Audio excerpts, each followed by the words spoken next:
From Haas Rogers High School coding class, and we made a text-based RPG that takes you through time, and you get to start all the way back at the times of Egypt when they were building the pyramids, and then you get to go all the way back to the present, and through them you get to go through different time zones and fight their leaders of that time. I'm Austin Parker. I'm a 9th grader, and I did a majority of the locations, descriptions, and putting them in. I am Landon Vandenberg. I'm a 10th grader from Haas Hall, and I did all the majority of the research.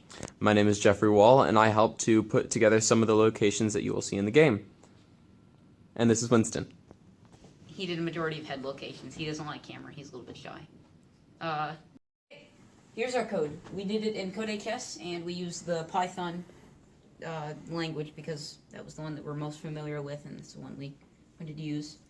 So here you can see we started it off. We just went ahead a little bit. This board we use tend to not write right. So we put in our name. It told you your name and a little bit of story behind that.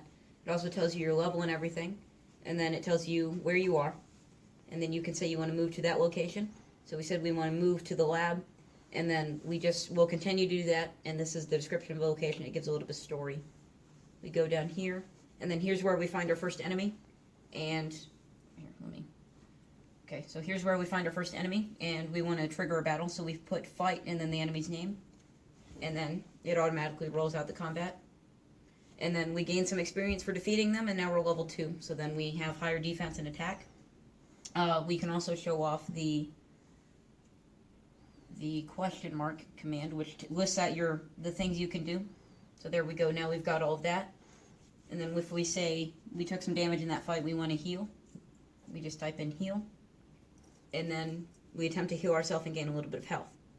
Although at the cost of some experience, because we just want you to heal yourself indefinitely. Then we'll try out the report command,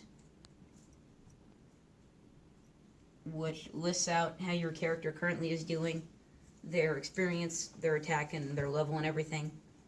And that's that. And then we can also say look. So if you forgot what location you're in, you can get it. You can get it again, and then you can see how it is and where you are in the case that you needed it again.